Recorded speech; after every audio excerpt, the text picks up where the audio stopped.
And welcome back. Well, giving the girl you're in love with a diamond should be one of the happiest moments of your life. Unless it's a rare African diamond that sends a band of thieves running after you and your girlfriend. Heated action, rare treasure, and a thrilling romance. They're all found in the epic adventure novel, Truly Hidden. And here now to invite us into her exciting world is author of Truly Hidden, Cherie Rashel. Great to see you this morning. Thanks for being here. Thank you so much for joining us. Thank you for having me here today. Everybody, most authors that we meet say everybody has a novel inside them. It's just whether or not we choose to write it. Do you believe that's true? I think that's true. I think that's true. I've been thinking about this story a long time before I actually started writing it. Yeah. We kind of gave a little synopsis, but tell us a little bit about the story. Well, Truly Hidden is an adventure story about Nicholas and his grandson Peter and a fortune in diamonds. When Nicholas passes on, he sends Peter 5 items. Peter thinks he's the only person that knows that there are 2 diamonds hidden in one of those items. Peter falls for the beautiful Rachel, and she agrees to hide 1 diamond.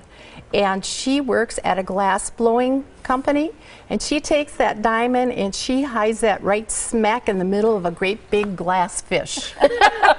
Thieves find out about it, and their lives are all in danger, and it just gets more exciting after that. Do you feel that, do you read quite a bit yourself? I have, yes. And do you feel that reading a lot puts you in a good position to be a good writer? It does, because I had to come up with an idea that would be really exciting, you know. Yeah. So a page-turning idea, right? Give it some thought, right? Yeah. How did you decide to start writing? Because this is your first book. This is my first book, and I thought I would have to give it some thought.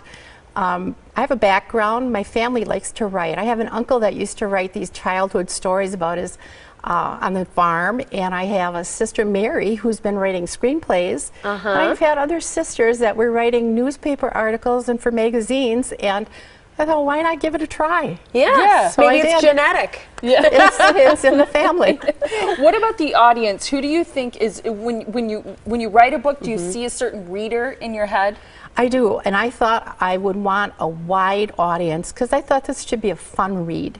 And so what I did is it had to be action-packed and really exciting and adventurous, and just I had hoped it would be a fun read. And I would hope when people read it that you'd see a smile on their face just because it makes you smile. That's neat. What kind of challenges did you run into? Because I think, a lot of people, as Molly said, they have something they want to write about, or they've got this great story that they think would make people smile when they read it, but they're afraid to put it to paper.